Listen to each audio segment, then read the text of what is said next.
क्या कभी आपकी जिंदगी का कोई एक ऐसा फैसला आपको मौत के दरवाजे तक ले गया है? क्या कभी किसी मजाक ने आपकी पूरी पहचान ही छीन ली हो? अगर नहीं तो सुनिए इस कहानी को, जो एक ट्रिप से शुरू हुई लेकिन एक आत्मा के कब्जे पे आके खत्म हो। अभिषेक एक 24 साल का इंजीनियर जिंदगी से उबा हुआ था। उसने सोचा कि ट्रैकिंग पर चले, पहाड़ों में थोड़ा सा खुद को ढूंढते हैं। उत्तराखंड के पास एक पुराना गांव मिला, तलवार गांव। रास्ते में एक पुरानी हवेली दिखती है, टूटी छत, झूमते दरवाजे। एक गांव वाली बुजुर्ग महिला ने चेतावनी भी दी, बेटा हवेली में जो आखिरी कमरा है वहां मत जाना, आज भी किसी का इंतजार कर रहा है कोई वहां। सबने हंस के टाल दिया। रात के 12 बज रहे।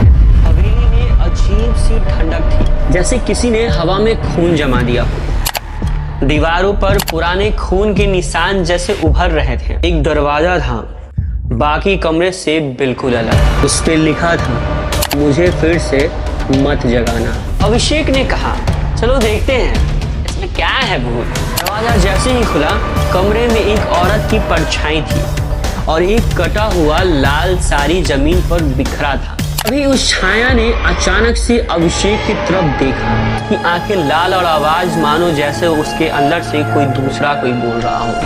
तू यहाँ आया है वापस, 75 साल से इंतजार किया है तेरा, अब तू जाएगा नहीं। अभिषेक जमीन पर गिर गया, मुंह से झाग और आंखें पलटी हुई। दोस्त भागने लगे, लेकिन कमरे का दरवाजा खुद ब खुद बंद हो गया और दीवार पर खून से एक नया नाम लिखा गया, अभिषेक।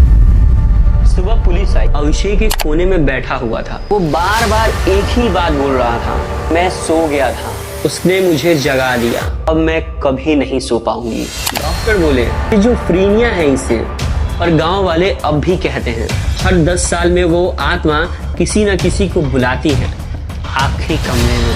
कभी किसी वीरान जगह पर लिखा अगर कुछ आपको दिखाई दे तो हंसना मत, शायद कोई तुम्हारा नाम किसी दीवार पर लिखना चाहता हो।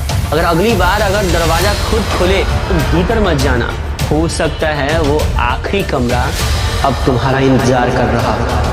हमारी वीडियो आपको कैसी लगी और आपको रोचक लगती है या नहीं लगती है, हमें कमेंट में जरूर बताना। तो ऐसे ही हमारे चैनल को लाइक और सब्सक्राइब और फॉलो करना ना भूलें, और इसी तरह की मैं आपको रोमांचक कहानियाँ आप फिर बताता रहूँगा हमारे इस चैनल पे। धन्यवाद।